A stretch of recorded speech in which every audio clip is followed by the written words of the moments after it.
ከኢኮኖሚው ዓለም ላለፉት 5 ዓመታት በጅዳ የኖረው ሰይማን ሀቢብ በኢትዮጵያ ስለተጀመረ አዋጪ የንግድ ሐሳብ ሲሰማ እድሉን ከእጁ ለማስገባት አላመነታም። ሰይማን ስለ ስራው በግል ያረጋገጠው ነገር ባይኖርም ለበርካታ ዓመታት ሰርቼበታለሁ ያለውን ወዳጁን ግን አምኖታል። በምርጫችን ትልቁን ከፍለን እኛ በ11800 ብር የሚከፈለው ከፍለን ገባን።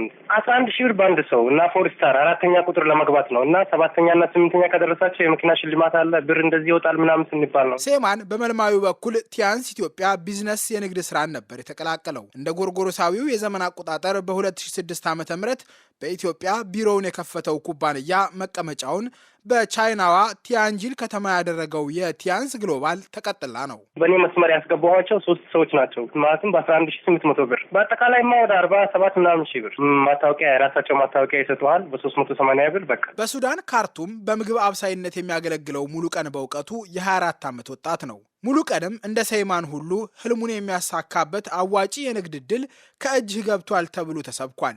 የሰበከችው ደግሞ የሚያውቃት የሰፈሩ ልጅ ነበረች። ቲያንስ የሚባል የተዋወቁ የሆነች የማውቃት ልጅ አለች፣ ዱባይ ማለት ነው። መጀመሪያ ትመዘገባለህ አለች። $220 ነው የላኩት። $20 የምዝገባ ነው። ቀሪው ደግሞ ምግብ የሚገዛ አለ፣ አልሚ ምግቦች የሚባሉ ማለት ነው። እነሱ የሚሸጡት በምግብ ቦታ ተክተው ሊሰሩ የሚችሉ እና እሱን ትገዛለህ። ከዛ በኋላ ነው ከስር ሰው እያስመዘገብክ ስትሄድ ከዛ አበል ያለው አበል ይከፍለዋሉ እና ደረጃ 7 ስትደርስ የመኪና ሽልማት አለው ምናምን ብላ ነገረችኝ። ከዛ እኔ ተመዘገብኩ። ልክ እሷ እኔን እንዳሳመነች እኔ ሌላ ሰው ማሳመን ይጠበቅብኛልና እኔ በስሯ ስታስመዘግብ የእሷ አበል ከፍ እያለ ይመጣና ደረጃ 8 ላይ ስትደርስ የመኪና ሽልማት አለው። ቲያንስ ኢትዮጵያ የተባለው ኩባንያ የሚከተለው የንግድ ስርዓት የኢትዮጵያ ሕግጋትን ይጥሳል የሚል ጥያቄ ተነስቶበት ህልውናው ጥያቄ ውስጥ ቢወድቅም ሰይማንና ሙሉቀን ገንዘባቸውን የሚያስመልሱበት አሊያም የተባለውን ስራ የሚቀጥሉበት መንገድ ምን እንደሆነ ዛሬም ድረስ አልገባቸውም። ፌስቡክ እና ዋትሳፕን በመሰሉ የመገናኛ ዘዴዎች የተሻለ የስራ ዕድልና ገቢ ፍለጋ ርቀው የተጓዙ ኢትዮጵያውያንን የሳበው ቲያንስ መጀመሪያ የሞቀው ግን አገር ውስጥ ነበር። አዲስ አበባ መብራት ኃይል አካባቢ በጋራዥ ስራ ላይ የተሰማራው እንዳለ የጨበጠው ተስፋ ህልም ከሆነባቸው መካከል አንዱ ነው። ቄራ አካባቢ ዳውንታውን ፎቅ ላይ ቢሮ ነበራቸው። የሰፈር ልጆች ምናምን ይህንን ነገር ደርሷቸው ወሬ ተመዝግበው እዛ መስራት ጀምረው ነበረ።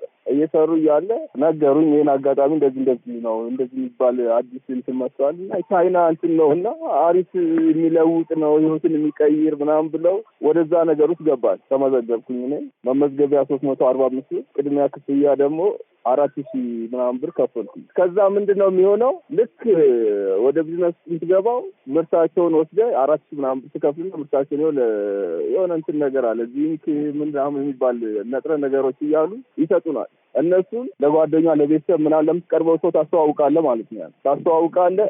እነዛ ሰዎች ደግሞ ሄደው መመዝገብ አለባቸው። 5 ሰው ሲመዘገብ አንተ የሆነ ፐርሰንት የሚከፈል ነገር አለ። ሰይማን ሙሉቀንም ሆነ እንዳለ መነሻውን ከወደ ቻይና ያደረገው ኩባንያ የሸጠላቸው አሊያም ወደፊት ደንበኞች እየመለመሉ እንዲሸጡ ያዘጋጀላቸው ምን እንደሆነ በእርግጠኝነት አያውቁትም። ከዛ መድኃኒትን ትወስዳላችሁ ተብለን ነበር። እኔ መድኃኒትን ፈልጌው ነበረ። የብዙ አይነት መድኃኒት ማለትም የኪንታሮት የሱካር የሚባል ብዙ መድኃኒት ነበረ። ደስ ብሎኝ ነበር እኔ ለቤተሰቦቼ ለመስጠት። መድኃኒትም አልወጣልንም፣ ስራውም ቆሞ በዛው በቃ።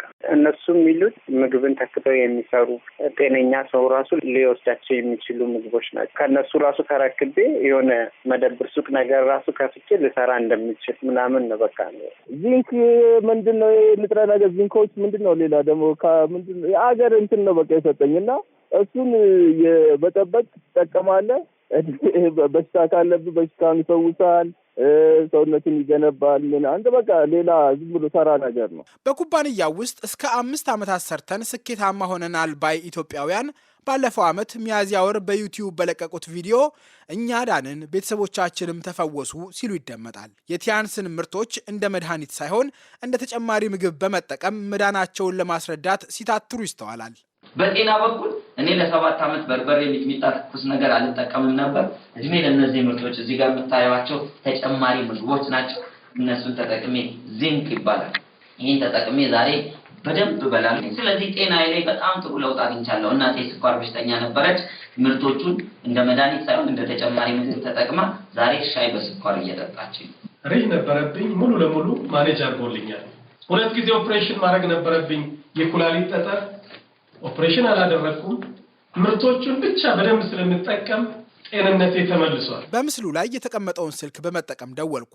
ስልካቸው አይሰራም። የቲያንስ አከፋፋዮች ምርቶቹ ከኢትዮጵያ የምግብ የመድኃኒትና የጤና ክብካቤ አስተዳደርና ቁጥጥር ባለስልጣን ፈቃድ ማግኘታቸውን ለሚመለምሏቸው ይናገሩ ነበር። አንዴ መድኃኒት፣ ሌላ ጊዜ ደግሞ ለሰውነት ጠቃሚ የሆኑ ግብአቶች እንደሆኑ የሚነገርላቸው የቲያንስ ምርቶች ከኢትዮጵያ የምግብ የመድኃኒትና የጤና ክብካቤ አስተዳደርና ቁጥጥር ባለስልጣን ተጨማሪ ምግብ ተብለው ፈቃድ ማግኘታቸውን የባለስልጣኑ የሕዝብ ግንኙነት ኃላፊ አቶ ሳምሶን አብርሃ ለዶይቼ ቬለ ተናግረዋል።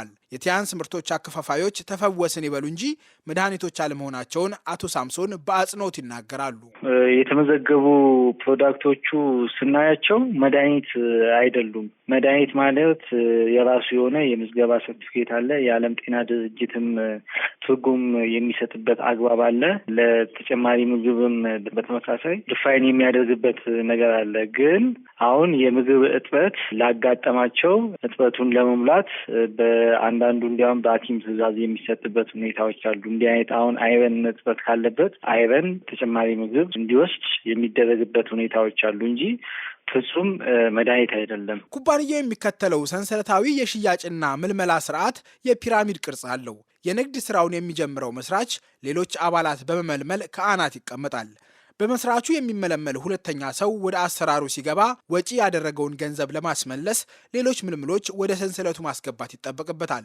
ሰንሰለቱን የሚቀላቀሉ ሁሉ ለመልማያቸው መክፈል የሚጠበቅባቸው ሲሆን ገንዘባቸውን ለማስመለስ ትርፋማም ለመሆን አዳዲስ ሰዎች ማስገባት አስፈላጊ ነው። ይህን አወቃቀር ቀረብ ብለው የፈተሹ የኢኮኖሚ ባለሙያዎች የማጭበርበሪያ ስልት እንደሆነ ድምዳሜ ላይ ይደርሳሉ።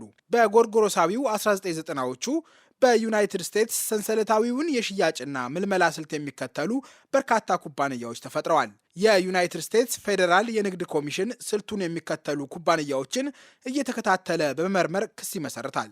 ኩባንያዎቹም እንዲዘጉ ያደርጋል። ከ4 ዓመታት በፊት የጀርመን አቃቢያነ ሕግ በተመሳሳይ የአሰራር ስልት የተሰማሩ ኩባንያዎችን በመመርመር ለፍርድ ቤት አቅርበዋል። የጀርመን፣ ብሪታንያና ዩናይትድ ስቴትስን የመሳሰሉ አገራት ሕግጋት ሰንሰለታማ አሰራር የሚከተሉ ኩባንያዎችን እየተከታተሉ ይከሳሉ፣ ከስራ ያግዳሉ። አዲስ አበባ የጀመረውን ስራ ኬንያ ሊቀጥል ድንበር የተሻገረው አህመድ አደም የኩባንያው አሰራር ሰንሰለታማ አይደለም ሲል ይከራከራል። ለ9 ዓመት ስራ ሰርቷል ኢትዮጵያ ውስጥ። መጨረሻ ላይ ራሱ ሊዘጋ ሲል ኮከብ አዳራሽ ከ100 ሰዎች በላይ መኪና ተሸልሟል። እዚህ ካምፓኒ ላይ ፒራሚድ አይደለም አሰራር ሲስተሙ ፒራሚድ ሊመስል ይችላል። ፒራሚድ ማለት ከላይ ያለው የሚያድግበት ከታች ያለው የሚጎዳበት። ይሄ ካምፓኒ መኪና ሽልማቶቹ ስጦታ ወይንም ሎተሪ አይደሉም። ከምሰራቸው ስራዎች እየተቀነሰ ካምፓኒው እኔ ቻይና ቲያንጅን ላይ 2015 ሴፕቴምበር ላይ ፕሮግራሙ ላይ ነበርኩና 30,000 ሰዎች ነበሩ። 86 ሰዎች ከኢትዮጵያ ሄደን ነበረ። 86 ሰዎች የፕሌን ተሸላሚ ሆነዋል። በዓለም ማለት ነው፣ በ190 ሀገር ላይ ማለት ነው። ከስደት አገር ላይ መስራት ይሻላል የሚል ተስፋ ሰንቆ የነበረው ሴማን ሀቢብ ከነ ቤተሰቦቹ ከ47,000 ብር በላይ ከስሯል። በዚህ ስራ የተሰማሩት ሴቶች ብቻ ናቸው በብዛት ማለት ነው። እዚህ ሀገር የማውቃቸው ሳውዲ ውስጥ የተሸለሙ የሉም። የመኪና ሽልማት እንደዚህ ደረሰው ምናምን ሲባል አልሰማንም። ሰው ካላመጣላቸው ለነሱ የነሱ ንብረት ይዞት እንደዚህ አሪፍ ነው ብለህ ለሰው ካላሳመንክ ሰዎቹ ለአንተ ካልወሰዱልህ የአንተ ብር ተበልቷል እኮ የሚወጣ ነገር የለም። ቲያንስ ኢትዮጵያ የተሰኘው ድርጅት የኢትዮጵያ ንግድ ፈቃድ መሰረዙ ተሰምቷል። የድርጅቱ አከፋፋዮች ግን ከአገር ርቀው የሚኖሩ ኢትዮጵያውያን ላይ ማነጣጠራቸው አልቀረም። ዛሬም ስራው አዋጭ ነው ሲል የሚከራከረው አህመድ ኬንያ ከትሟል። የኢትዮጵያ ሸማቾች መብት ጥበቃ ማህበር ፕሬዝደንት አቶ ገብረ መድህን ቢረጋ ከጅማሮው የጉዳዩን አሳሳቢነት አቤት ብለን ነበር ብለውኛል። ድርጅቱ ማታለልና ማጭበርበር ነው ይጠቀም የነበረው። አንዳንድ የተወሰኑ ብልጣብልጥ ግለሰቦችን የሚሰሩ ስራ ተጠቃሚ የሆኑ አስመስለው ቻይና ሄደው ስልጠና እንደወሰዱ አገር እንደጎበኙ ተጠቃሚ እንደሆኑ መኪና ሽልማት እንዳገኙ የተለያዩ ጥቅሞችን እንዳገኙ በማስመሰል ህዝቡን እየሰበሰበ ብዙ ጊዜ ሲያታላቸው እኛም ተገኝተናል። ስነ ልቦናዊ የሆነ በቃ ሰዎችን ከችግር ለማውጣት ኢትዮጵያ ውስጥ ሰው ደስተኛ አይደለም፣ ምንም የተሟላላቸው ነገር የለም ብሎ ሰዎችን ስነ ልቦናዊ የሆነ ስርቆት ሳይኮሎጂካል ቴፍት አይነት ነገር ሰዎች ላይ ይፈጽም ነበረ። የኢኮኖሚ አቅማቸው ደካማ የሆኑ አንዳንድ ደግሞ ኦፖርቹኒስት የሆኑ ብልጣብልጥ የሆኑ ስርዓት የሆኑ ወጣቶችንም እንደ አድቮኬት እየተጠቀሙ ብዙ የሚያጭበረብሩበት ነገር እንደነበረ በሚገባ እናውቅ ነበረ። ስለዚህ ኢቭን ሰዎችን በመስሪያ ቤት ሁሉ ሳይቀር ሰርገው ገብቶ በመስሪያ ቤት ስራቸው ሳይቀር እያፈናቀሉ እያስወጡ ተጠቃሚ እንዲሆኑ በዚህ በፒራሚዳል ሽያጭ በጣም ሲያታልሉ ነበር ለረጅም ጊዜና ይሄ በእውነቱ ትክክለኛ ቁጥጥር ቢደረግ ኖሮ ይሄን ያክል ሰው ይጎዳል ብለን አናምንም ነበር። ሴማን ሙሉቀንና እንዳለ ዛሬም ቁጭታቸው አልበረደም። በኢትዮጵያ እንዲሰራ ህጋዊ ፈቃድ ተሰጥቶት በደል ፈጽሞብናል የሚሉትን ድርጅት የሚሞግቱበት መንገድ ስለመኖሩም እርግጠኛ አይደሉም። ስራው ገንዘብ ብቻ ሳይሆን ወዳጆቻቸውን ጭምር አሳጥቷቸዋል፣ ከቤተሰብም አቃቅሯቸዋል። የዕለቱ የከኢኮኖሚው ዓለም መሰናዶ ተጠናቋል። እሸቴ በቀለ ነኝ። ጤና ይስጥልኝ።